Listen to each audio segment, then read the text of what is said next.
Hi, welcome to our channel of IGNOU Audiobooks, Indira Gandhi National Open University, School of Social Sciences, SOSS.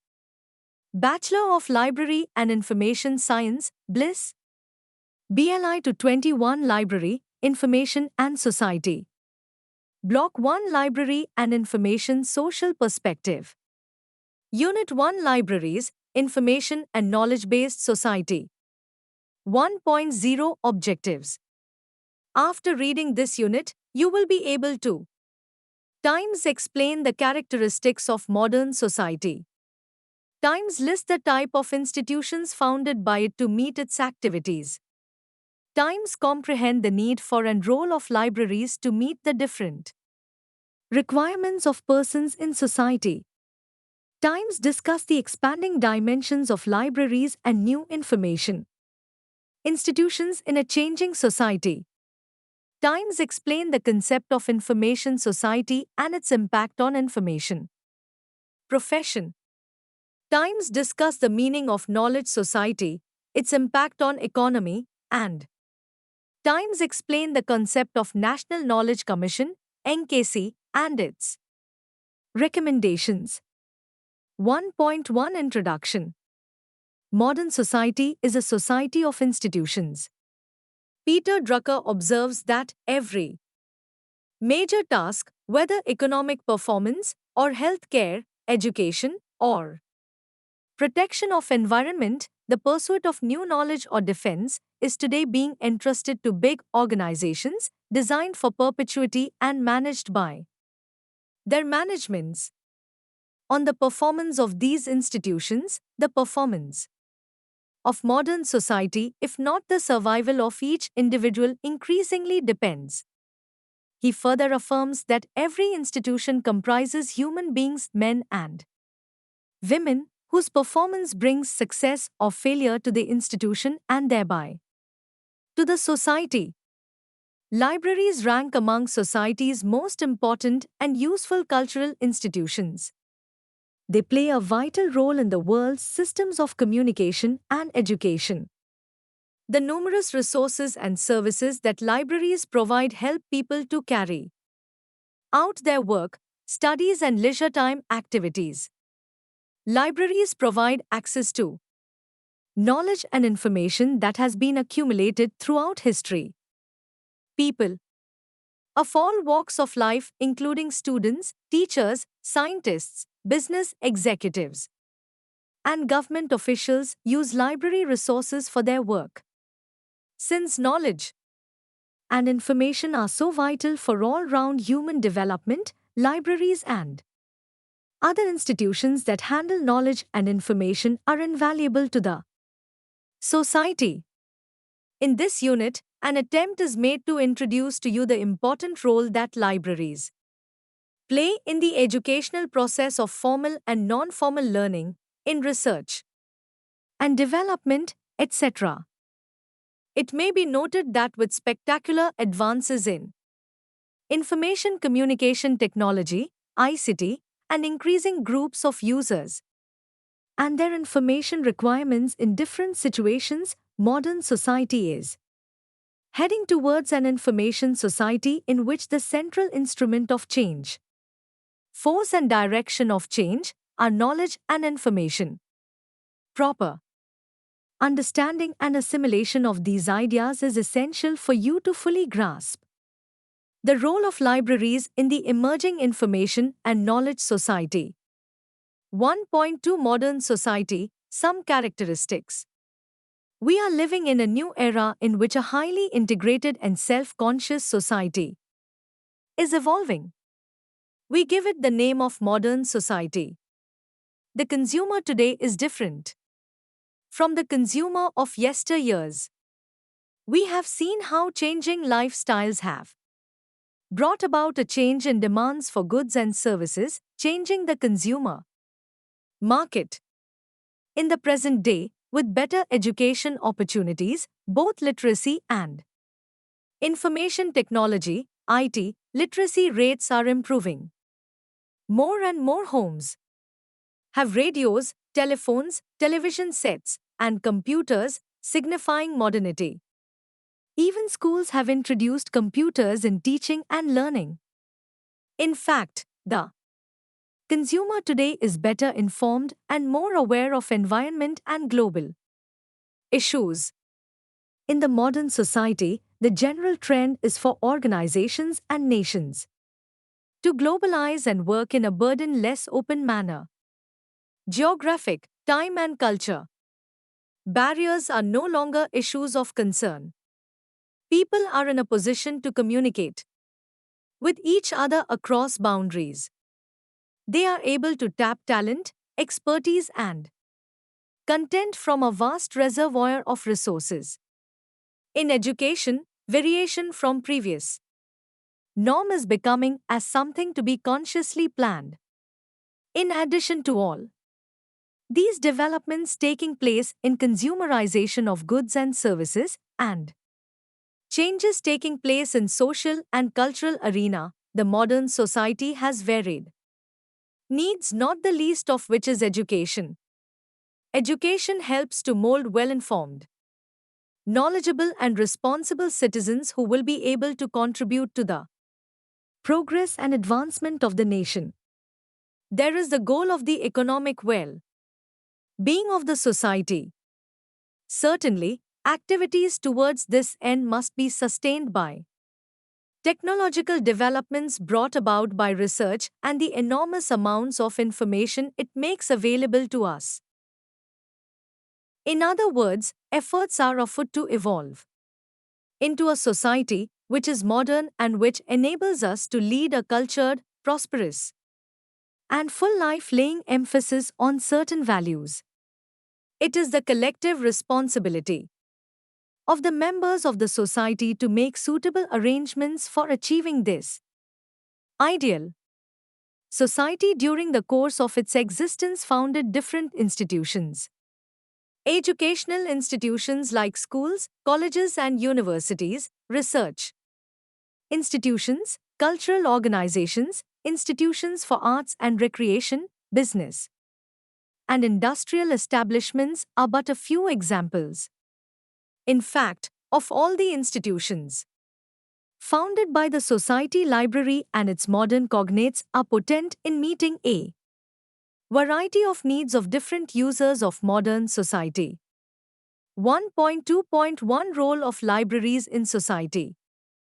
When thinking of libraries, people have many different images in front of them. By stepping back from individual cases and examining the context in which library services are provided and the trends which are likely to affect them in future, it is possible to arrive at some conclusions about how libraries' roles are likely to develop and to start to answer the central question: do libraries have a central role to play, or are they in fact simply anachronisms? Brophy, 2007. Brophy identifies four models in this context. These are times libraries as collection, times the library as an organization of resource sharing, times the library as a provider of access, and times the embedded or immersive library. If we closely examine, the dominant view through most of history has been that libraries were places where written, including printed materials, were held together, both for security and to create a collection organized for use. The collection was paramount and steps had to be taken to secure its development and representativeness.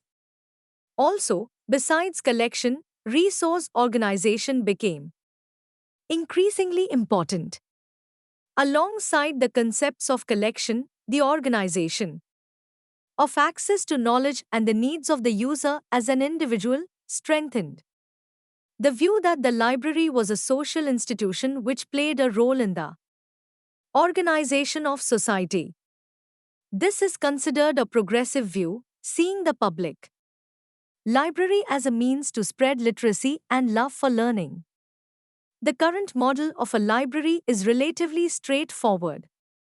The library is the interface between the users and the vast amounts of published and unpublished Information available.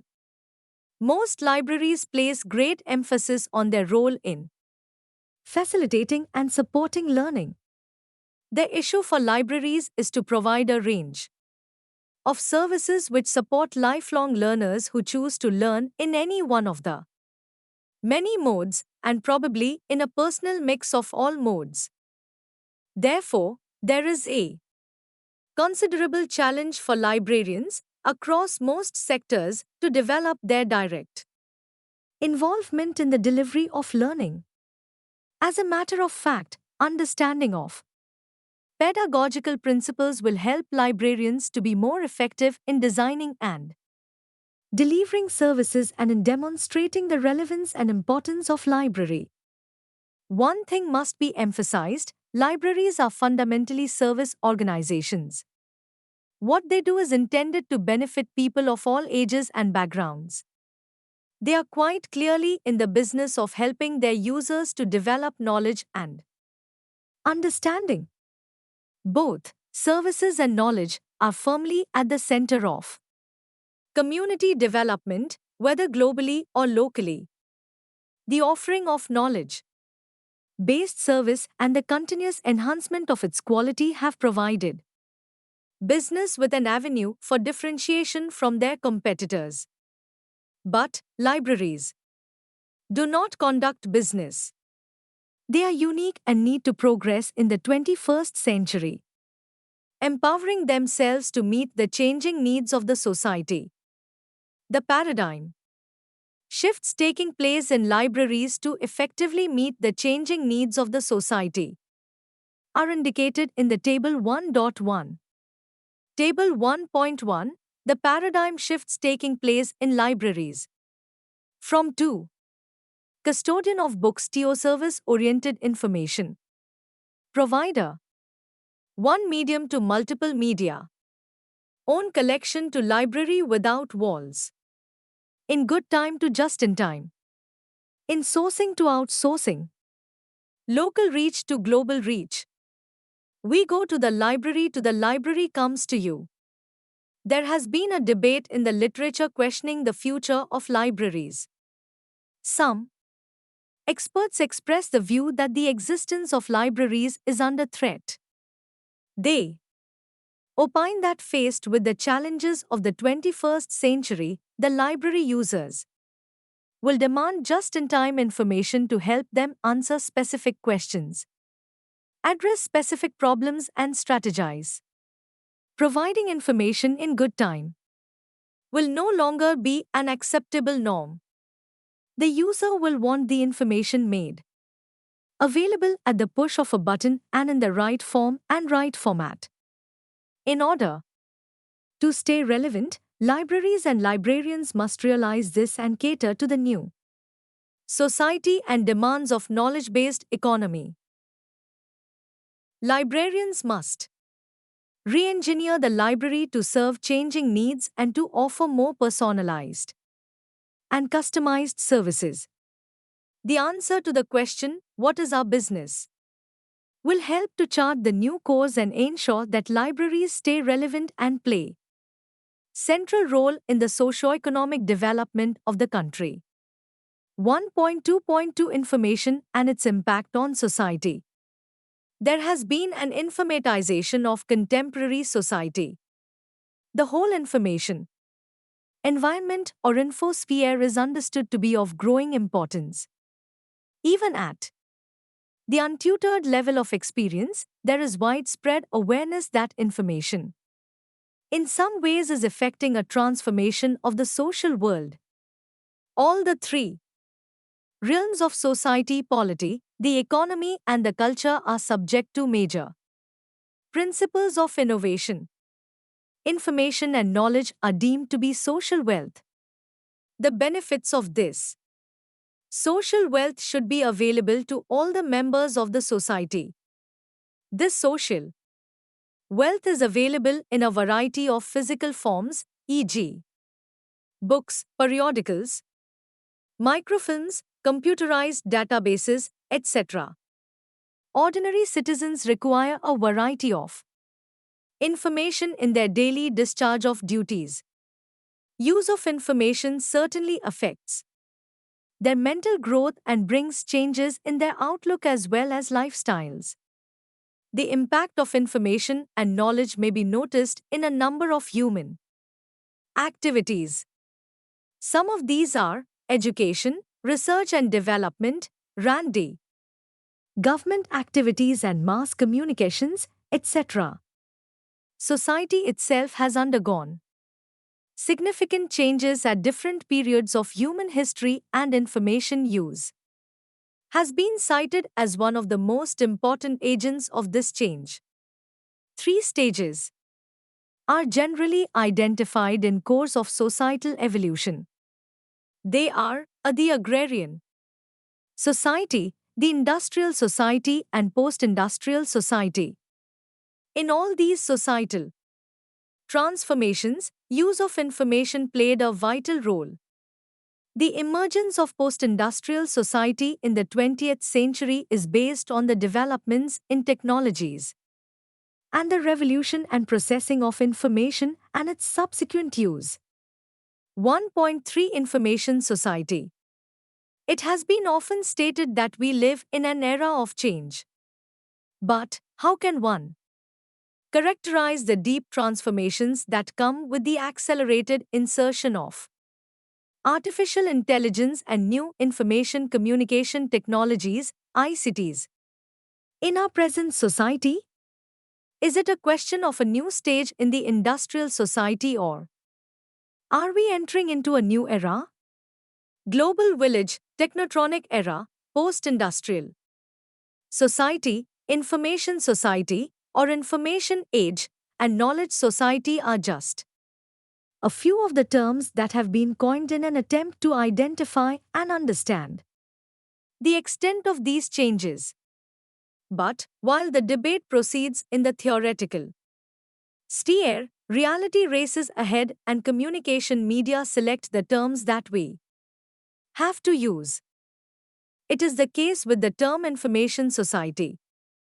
In the present decade, the expression information society has without doubt been confirmed as the hegemonic term, not because it necessarily expresses theoretical clarity but rather due to its baptism by official policies of the more developed countries and the fact that it merited a World Summit dedicated in its honor, 2003 in Geneva and 2005 in Tunis.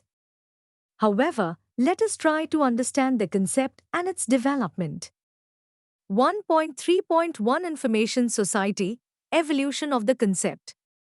The concept of information society emerged during the 1970s and throughout the 1980s and rapidly gained popularity and currency, its proponents ranging from scholars and academic authors to popular writers. Prominent among the first group of writers were Masuda, who in the Japanese context perceived an eventual transition of the society to the point at which the production of information values became the driving force for the development of the society. The second writer belonging to this group was Tom Stonier, who perceived the dawning of a new age for Western society. He draws explicit parallels and contrasts between industrial and information societies. Although not very comfortable with the term information society, Daniel Bell did much to sustain it through his work on post-industrial society. Daniel Bell, the classical exponent of post-industrialism, also theorized the information society. Bell, 1979. In The Coming of Post-Industrial Society, 1972, Bell argued that the increased part played by science in the productive process, the rise to prominence of professional, scientific and technical groups, and the introduction of computer technology are all the evidence of a new axial principle at the core of the socio-economic system, namely, the centrality of theoretical knowledge. The emerging social framework of information society builds upon this base. Information increasingly becomes a source of added value and thus of wealth. A growing portion of workers is employed in the information sphere. The important factor enabling discourse to shift from post industrialism to information society is the massive growth in the economic significance of IT. Although, in its current form, it is something of a novelty, it would be a mistake to think that the idea of information society is entirely of recent origin. Alongside the analytical strands of thought about social change, we also find another theme: technological utopianism. In fact, the writings of Masuda, Stonia, and Nasbit depict a new kind of society which, on one hand, to empirical analysis but, on the other, is full of good society imagery. Technological utopianism is especially powerful in the USA. It was felt that the USA would realize through marriage of nature and mechanics an unprecedented solution to the problem of industrialization, allowing us to transcend the typical evils of industrial society. The ideals of decentralized democracy, community participation, an end to hierarchy and class, and of plenty for all, which inspired an earlier generation of technological utopianism, reappear in the literature of information society. Alvin Toffler and John Naisbitt have done much to popularize the concept of information society. Naisbitt contended that the United States made the transition from an industrial to an information society as early as 1960s and 1970s, and that in this process the computer played a significant role.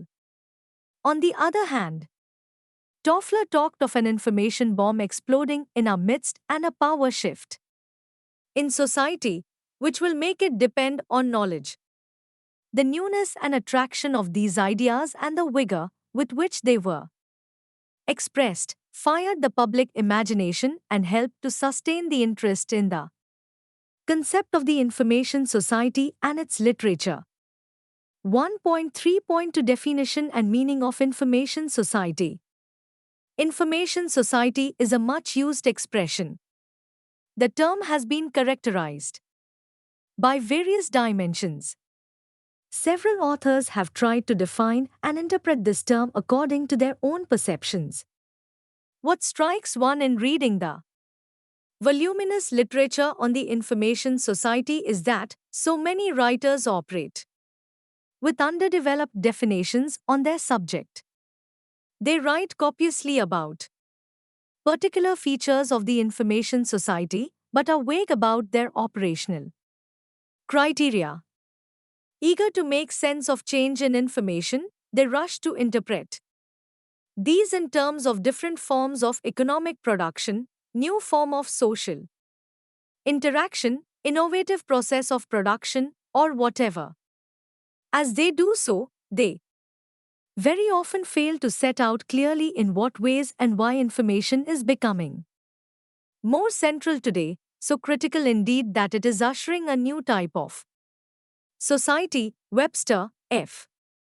One wonders just what is about information that makes so many scholars too think that it is at the core of modern age. Let us try to examine some of the significant definitions provided for the term information society in literature and analyze their main attributes. According to Branscombe, 1986, it is a society where the majority of people are engaged in creating, gathering, storage, processing, or distribution of information. Manfred Cochin, 1987, writes that the simple notion of a society in which information rather than material flows constitute most of its communication and control exchanges is extended to stress that most members generate knowledge by knowledge-based procedures that are knowledge-intensive.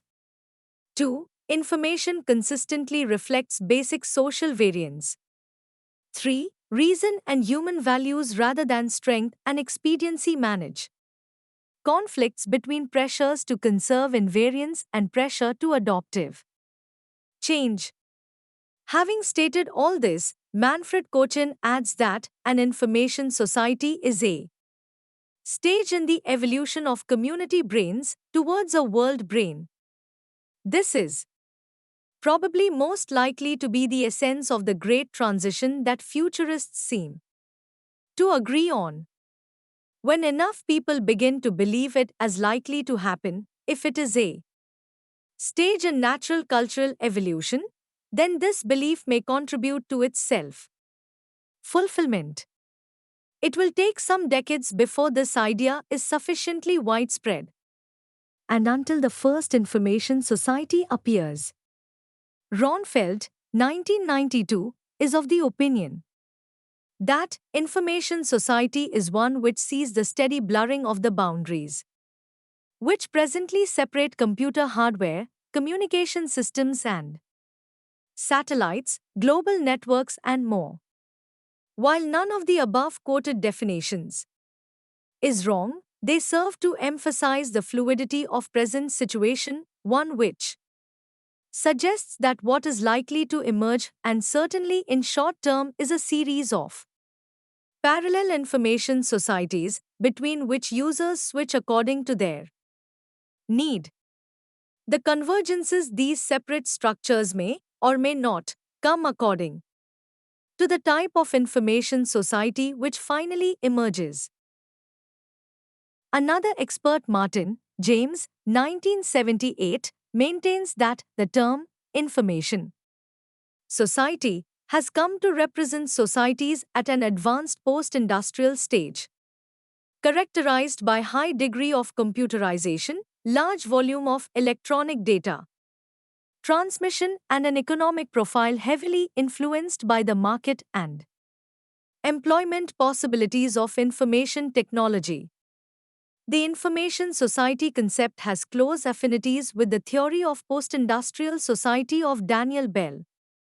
In The Coming of Post-Industrial Society, 1973, Bell argued that the increased part played by science in the productive process, the rise to prominence of professional, scientific and technical groups and the introduction of computer technology are all evidence of a new axial principle at the core of the socio-economic system, namely, the centrality of theoretical knowledge. The emerging social framework of information society builds upon this base. Information increasingly becomes a source of added value and thus wealth. A growing portion of workers is employed in the information sphere. 1.3.3 Factors determining the arrival of information society. When we use the phrase information society, we usually mean society as a whole. The problem is how to distinguish an information society and whether it has arrived. We have but to listen to the commentators and leaders to perceive the signs all around us. The information society is a direct consequence of times the data explosion, times the growing information consciousness and information dependence of society at large, and times accelerating developments in computing and communication technologies. However, Cockell, 1987, opines that the prerequisite for an information society is a telecommunication-based information service infrastructure, which gradually builds up until at some point a critical mass of terminal users will be connected to a more or less universal network. According to Bell, the term refers mainly to the social structure of the post-industrial society. It describes the characteristics and the structure of the society of which the driving force will be the production of information values and not material values. In considering when it will be realized, it is necessary to look at the 4 stages of technological development which have to be achieved. Times science-based computerization, where computer is used extensively in national-scale projects. Times management-based computerization in both government and business. Times society-based computerization in which computers will be used for the benefit of the society as a whole. Times individual-based computerization where each individual will have access to the terminal and computer information to solve problems. Creativity will flourish in this high-mass knowledge creation society. In other words, the most advanced stage of information society appears to be high-mass knowledge creation society. From the above discussion, it may be inferred that a high degree of computerization, large volumes of electronic data processing and employment of information technology with telecommunication-based information service structure are the main criteria that signifies whether a society or nation has become information society or not. 1.3.4 Different perceptions of information society. Even though schemes are possible, we may categorize the literature on information society into broad groups, each group representing a unique perspective. In this connection, it is worth noting that Webster distinguishes and presents 5 different perceptions of the information society on the basis of technological, economic, occupational, spatial, and cultural criteria. Let us try to understand these perceptions of information society. A. Technological perception. The most common perspective of information society lays emphasis upon spectacular technological innovation. The important idea is that breakthroughs in information processing, storage, and transmission have led to the application of information technology, IT, in virtually all the areas of society. Although IT occupies a central role in all the literature on information society, this perspective emphasizes the technological infrastructure to the exclusion of other social, economic, and political attributes. Martin provided a number of scenarios detailing life in the information society, especially the spread of digital networks as the key element. The convergence of computing and telecommunications resulted in the linking of computers, enabling the establishment of global networks. The development of ISDN, Integrated Service Digital Network, will provide the infrastructure supporting the key ingredient of post-industrial society, information. The rapid growth of the Internet appears to bring about precisely this change. In other words, the technological perspective effectively draws attention to the potential benefits of information technologies for the society.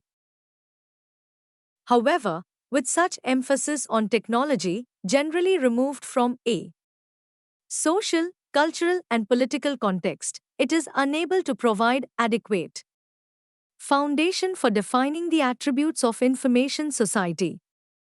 Also, the problem of measurement and the associated difficulty of stipulating the point on technological scale at which a society is judged to have entered an information age is surely central to any acceptable definition of a distinctly new type of society.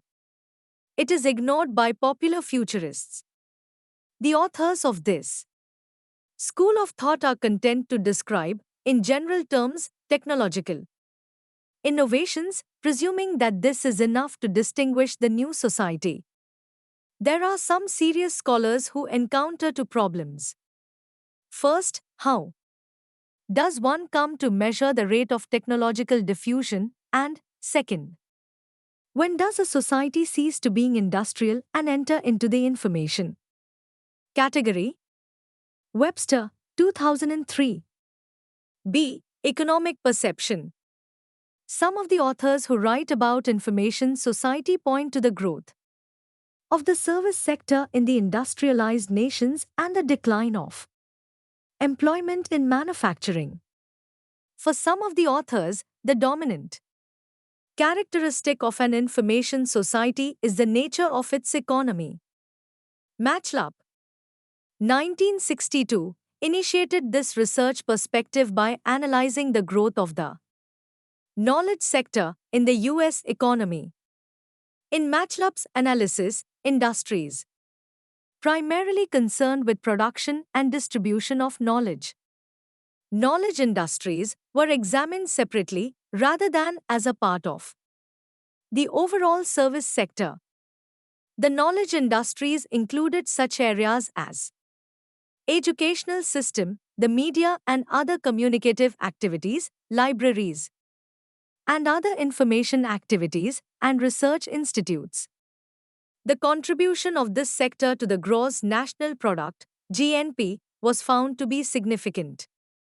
Estimated at about 40% for the early 1960s and growing at a rate considerably higher than the industrial sector.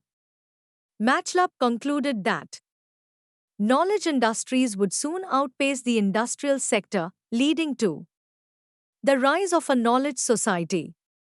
A similar conclusion was reached at about the same time in Japan, as Umaseo, 1963, predicted the rise of the spiritual industries over material and agricultural sectors in economies that were more developed.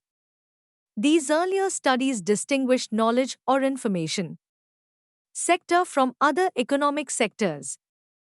The best known and often cited study on the emergence of an information economy conceived on these lines is the report from Mark Porritt, 1977. Porritt initiated much of this work by broadening the view of information work to apply to more than those jobs falling within the information or knowledge sector as defined by Matchlab.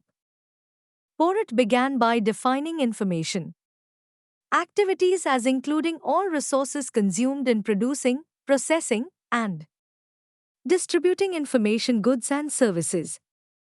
He defined the primary information sector as including all those businesses involved in the exchange of information goods and services in the marketplace.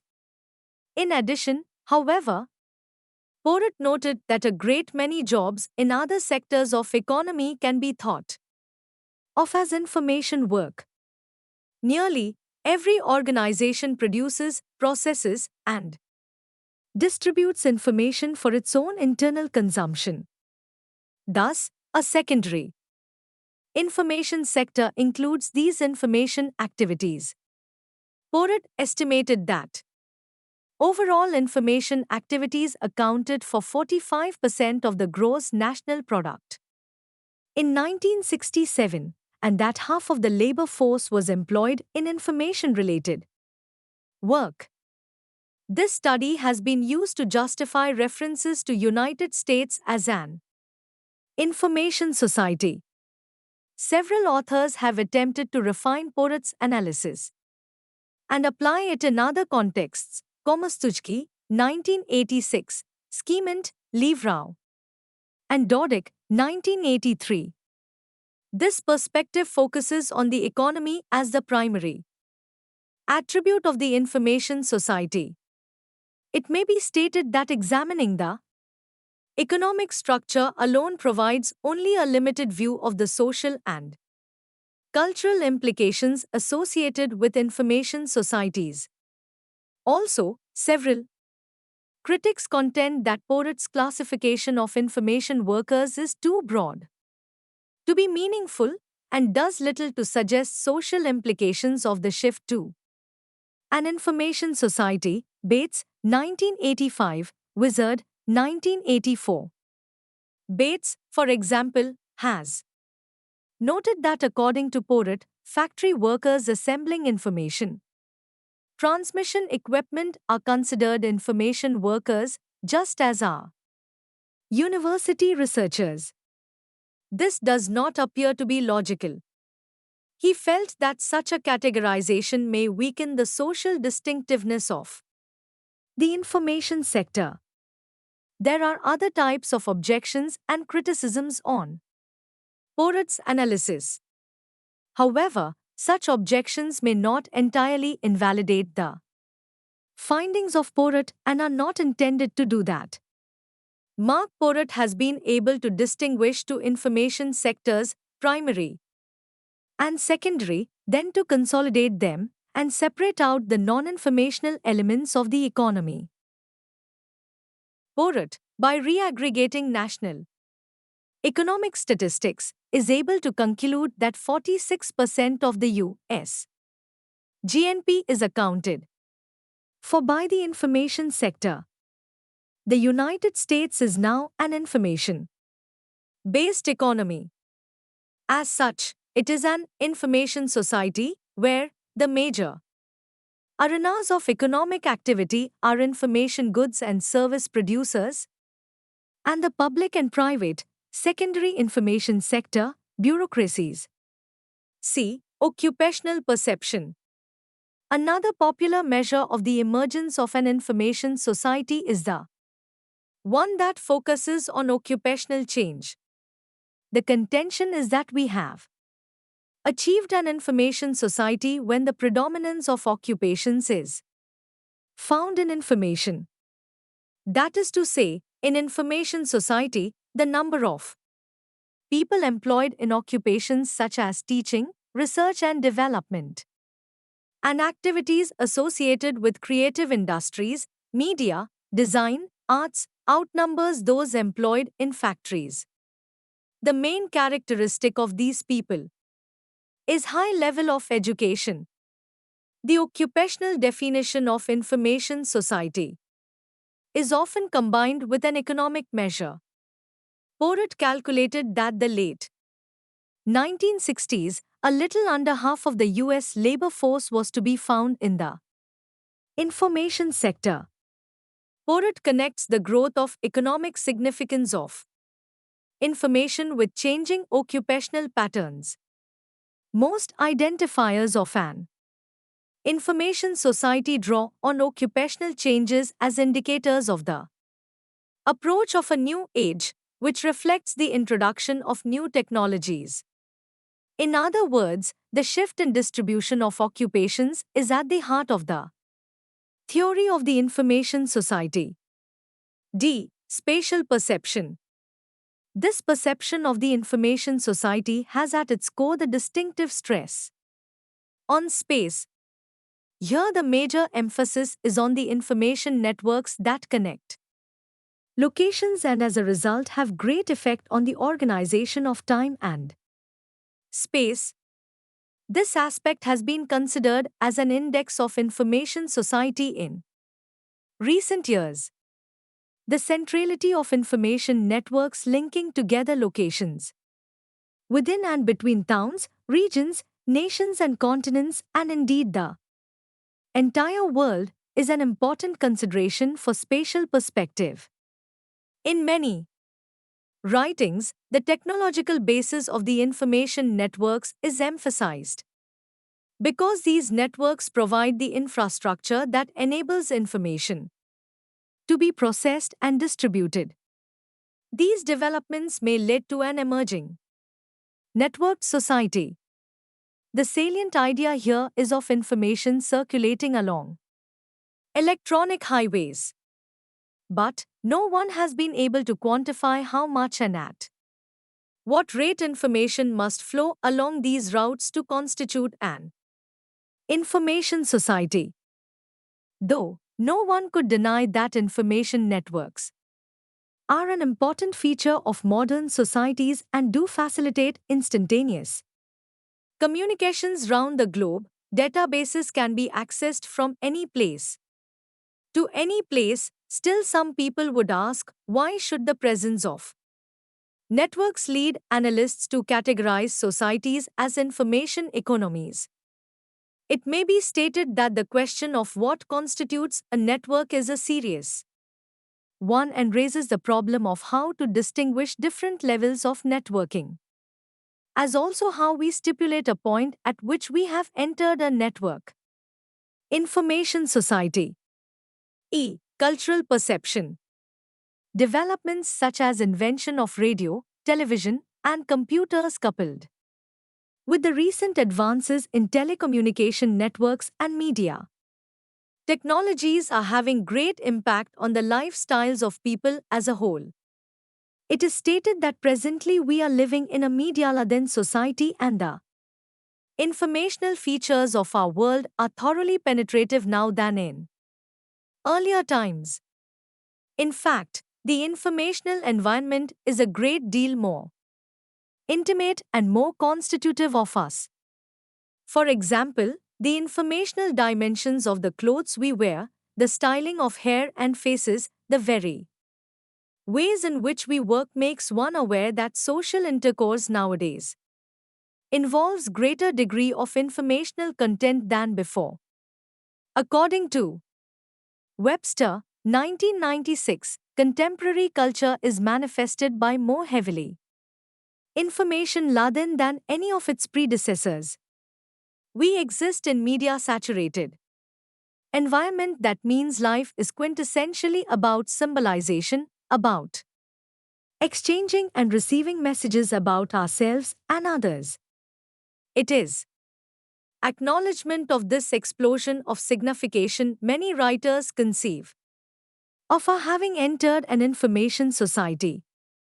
But no writer attempted to measure this development in quantitative terms and only describe our living in a sea of signs one fuller than at any other epoch. In the other words, we are surrounded by more and more information and less meaning. Reviewing the different definitions of information society, it emerges that these definitions are underdeveloped or imprecise. Whether it is technological, economic, occupational, spatial, or cultural perspectives, we are confronted with highly problematical notions of what constitutes and how to distinguish an information society. It is essential that we be aware of these difficulties. Though, as a heuristic device, the term information society might have some value in helping us to explore and analyze the features of the contemporary world, it cannot be accepted by all as a definitive. In other words, though one may acknowledge that information plays a vital role in the contemporary society, one has to remain cautious as regards the information society scenarios and in asserting that information has become the chief distinguishing feature of modern times. United Nations World Summit on the Information Society. The United Nations and International Telecommunications Union, ITU, hosted the first phase of the World Summit on the Information Society, WSIS, in Geneva during DEC 10-12, 2003. The summit concluded at its second phase meeting in Tunisia during Nov 16-18, 2005. Its results should be assessed in the light of the question whether a common vision on the future information society emerged that empowers the citizens of those societies of to be the architects of their histories. One of the goals of the first phase of the WSIS was precisely to develop a common vision of information society. Although a large part of the government delegations and the private sector attributed little importance to this aspect, for many organizations in civil society, it was dealing with a key issue, for it was there the controversy regarding its meaning took place, evidencing the clash among projects of society. In fact, the entire process of debate ended up in two separate approaches, which can be briefly summarized as follows. In the first approach, to talk about the information society refers to a new development paradigm that assigns technology to a causal role in the social order, designating it as the drive of the economic development.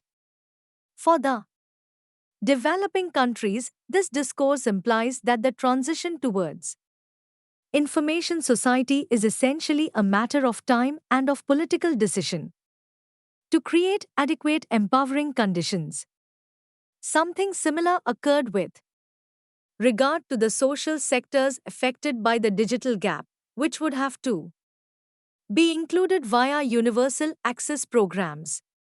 By placing technology at the core of this model, the telecommunications industry is convoked to lead this development, while industry that produces services and digital content assumes a hitherto unheard of influence. The second approach, which contested the first in the summit process, sustains that the new phase of human development that we are entering into is characterized by the predominance of information, communication, and knowledge in the economy as well as human activities. According to this standpoint, technology is the support that has unleashed the acceleration of this process, but it is not a neutral factor, nor is its course inexorable, since technological development is guided by games of interest. Following this perspective, policies for information society development should focus on human beings and should be conceived in terms of their needs and within a benchmark of human rights and social justice. The developing countries and the social actors should play a key role in the orientation of that process and the decisions. In other words, for this second approach, what is fundamental is not information but rather society. While the first approach refers to data, transmission channels, and storage space, the second talks about human beings, cultures, forms or organization, and communication. The information is determined in terms of society and not the inverse. That is why the campaign for communication rights in the Information Society Chris points out in the document on the WSIS, the question for civil society. If civil society is going to adopt and remove the notion of an information society, it should return to these basic notions, posing the correct questions. Times who generates and processes information and knowledge? How is it valued? Times how is knowledge spread and distributed? Who are the custodians? Times who restricts and facilitates the use of knowledge on the part of the people to attain their goals? Who is best and least positioned to take advantage of the knowledge? G. Alternate definitions or proposals. The concept of information society, born under the precepts of neoliberal globalization, infers that henceforth it will be the technological revolutions that will determine the course of development. Social conflicts would be things of the past. For the same reason, this concept is no longer the most appropriate to qualify the new trends in societies, nor much less to describe a counter-hegemonic project society. The present position is that beyond debating the appropriateness of one term or another, what is most important is to contest and delegitimize any term or definition that reinforces this technocratic conception of society. Therefore, it is better to consider criteria to foment the debate. As a first step, we must welcome the suggestion that any reference to societies should be plural, recognizing the heterogeneity and diversity of human societies. This also implies reaffirming the interest of each society appropriating technologies for their specific development priorities and not simply adapting to them in order to be part of a supposed predefined information society.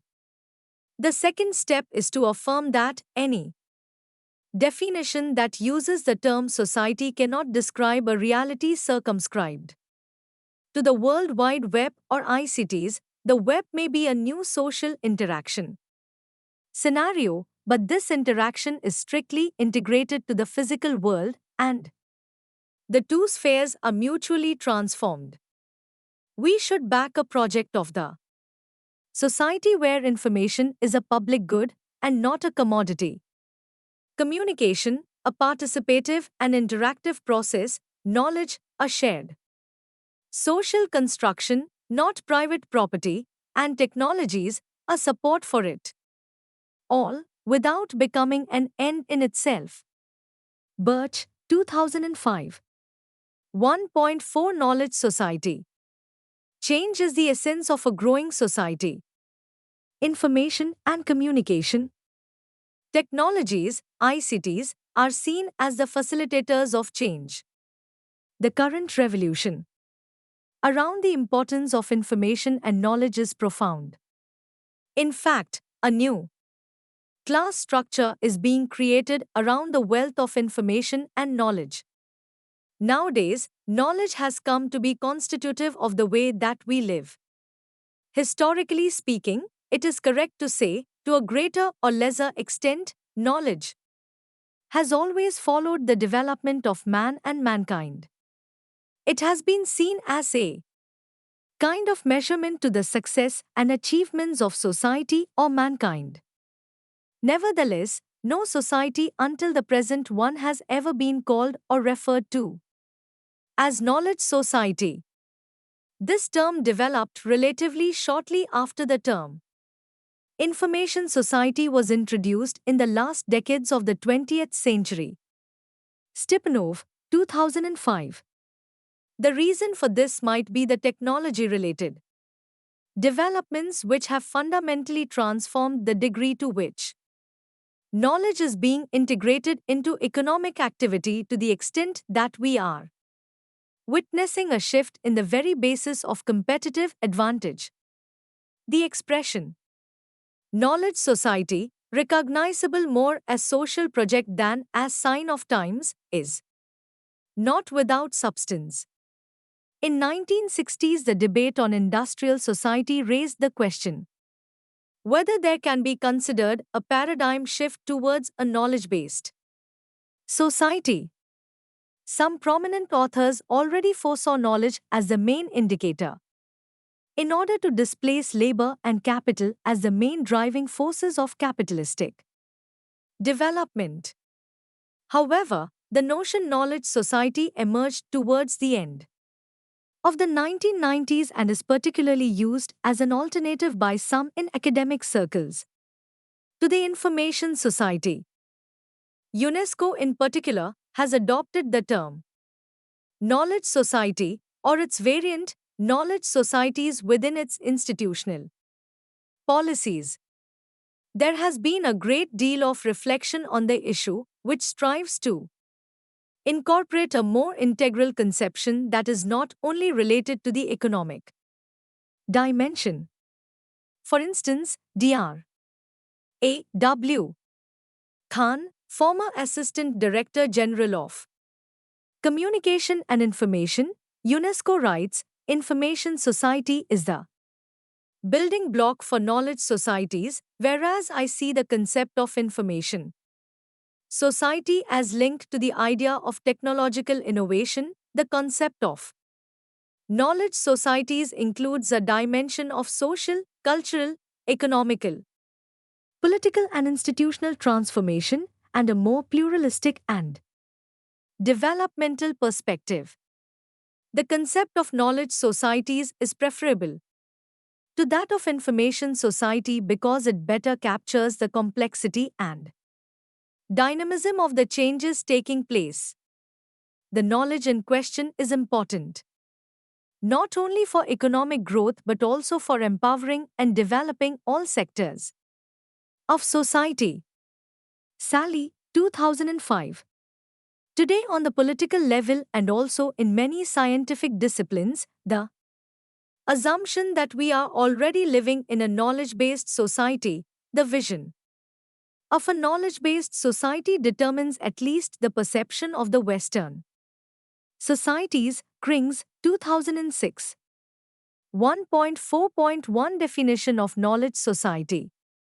The transformation of existing societal structures by knowledge as a core resource for economic growth, employment, and as a factor of production, constitutes the criteria for designating advanced modern society as a knowledge society.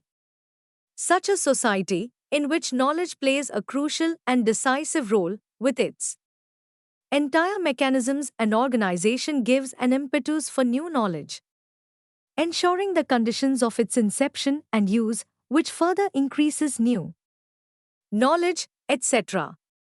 Society is therefore structured on knowledge, it is simply deeply penetrated so that complete functioning of society, including the entire development and progress, rests on knowledge. Stipanov, 2005. In a knowledge society, the traditional measures of competitiveness such as labor costs, recourse endowments, and infrastructure are replaced by new dimensions. Indicators such as patents, research and development, R&D, availability of or capability to afford knowledge workers. The emphasis is not on the knowledge anybody has but the knowledge one produces.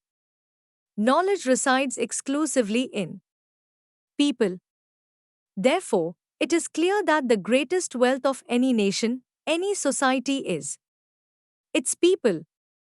This is vastly underused resource which offers the opportunity for any country to make major breakthrough and catch up with countries presently more developed. It is necessary to differentiate here between the definitions that aim to characterize an existing or emerging reality from those that express a vision, a longing, or desire for a potential society. Both are relevant, the former for their contribution to analysis, and the latter because they guide policies. In the first category, we shall refer to Manuel Castells, an authority on the subject Information Society. As for Knowledge Society, he points, it is to do with a society in which conditions for generating knowledge and processing information have been substantially changed by a technological revolution focused on information processing, knowledge generation, and information technologies. Castells opines that Information Society places the emphasis on the content of work, the process of collecting, processing, and communicating the necessary information, and Knowledge Society emphasizes economic agents who should be superiorly qualified to exercise their work. With respect to visions, the documents resulting from the WSIS form illustrative examples as they have emerged from a world process. For instance, the Civil Society Declaration extends its visions to several paragraphs but essentially says, we are committed to building information and communication societies that are people-centered, inclusive, and equitable. Societies in which everyone can freely create, access, utilize, share, and disseminate information and knowledge so that individuals, communities, and people are empowered to improve their quality of life and to achieve their full potential. Subsequently, the Declaration adds the principles of social, political, and economic justice, as well as full participation and capacity building of people. It highlights the objectives of the sustainable development, democracy, and gender equality, and it evokes societies where development acts as a setting for fundamental human rights and is oriented to attain a more equitable distribution of resources. 1.4.2 Characteristics of Knowledge Society. There are many components of knowledge society. First of all, there is a huge quantity of newly created knowledge in all fields continuously expanding and exponentially growing. Statistics are known about the exponential growth of knowledge to the entire past historical period, including all kinds of publications, as one of the proofs of the whole process. the situation with the total number of researchers in the world, and the entire research capacity can be compared with past times. Not only the number of literate people, but also that of the educated people has increased enormously in the whole world. To this, we need to add new possibilities of informing, communicating, and teamwork which were incomparable and unthinkable earlier. Modern ICT has connected the world on all levels so closely that the entire globe has become a net from which we can connect practically from any one point to another. The possibilities and the speed of communicating, the transfer of information and knowledge, the acquisition of new ideas and views, not to mention the experience of it, are so incredible that Manuel Castells rightly calls today's society a network society. All this creates conditions for the development of new knowledge and awareness, uninterrupted progress and development.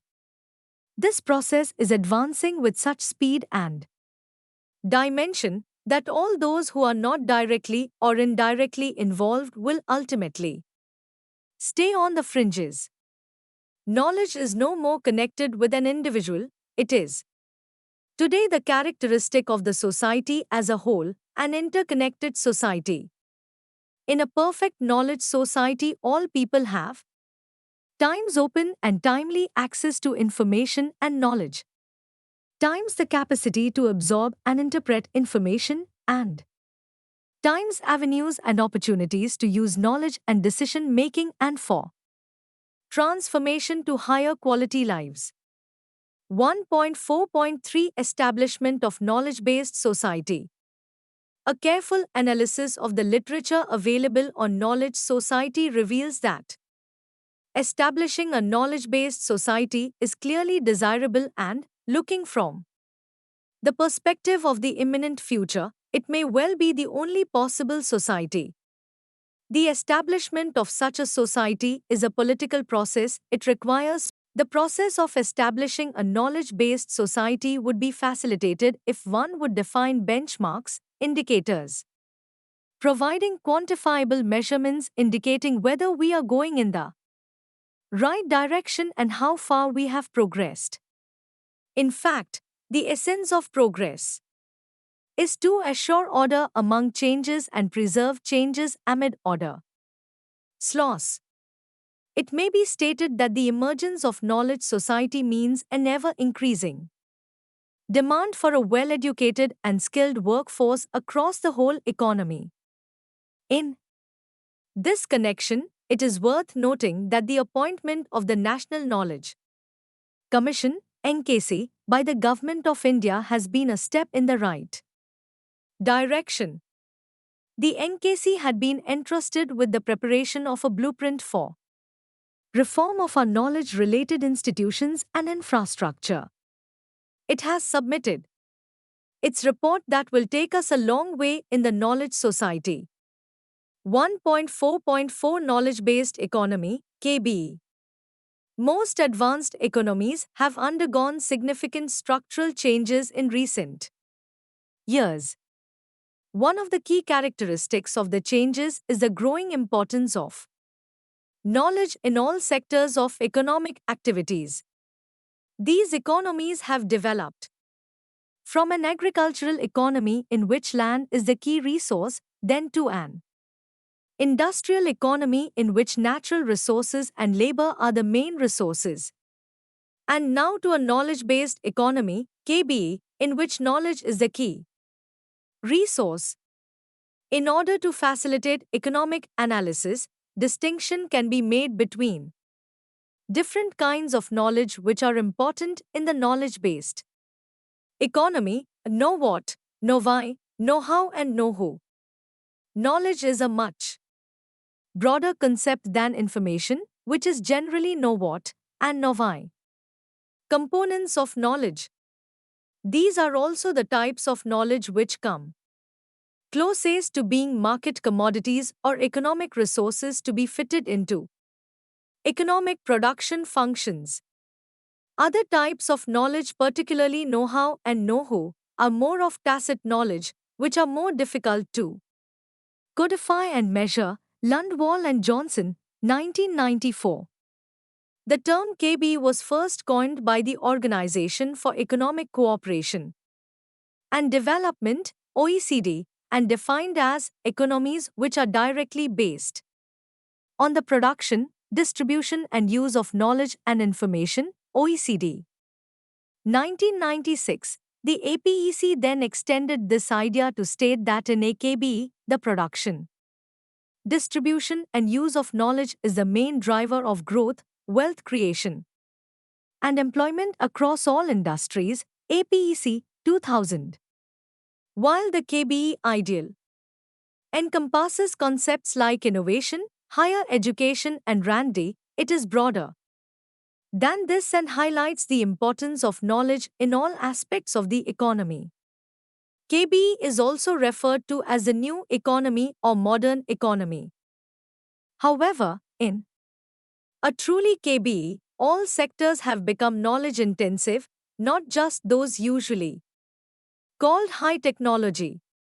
While there have been a lot of discussions on the characteristics of a KBE at the international arena, there is so far no internationally agreed framework for measuring a KBE.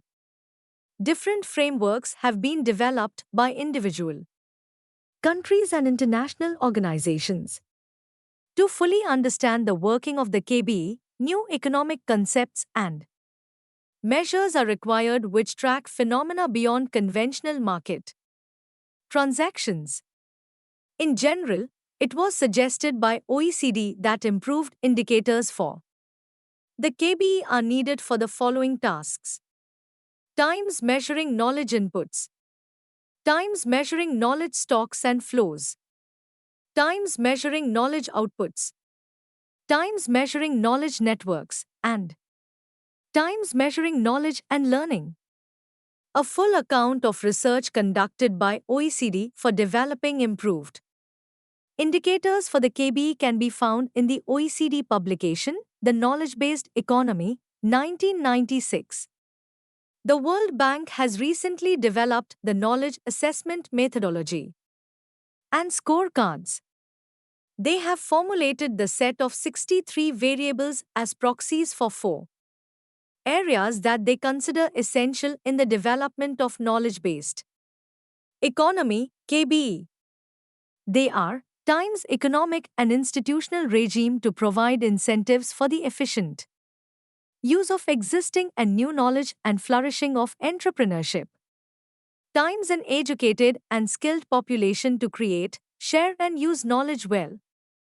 Times a dynamic information infrastructure to facilitate the effective communication and processing of information, and times an effective innovation system of firms, research centers, universities, and other organizations. Each country should develop its own path to sustainable knowledge-based society.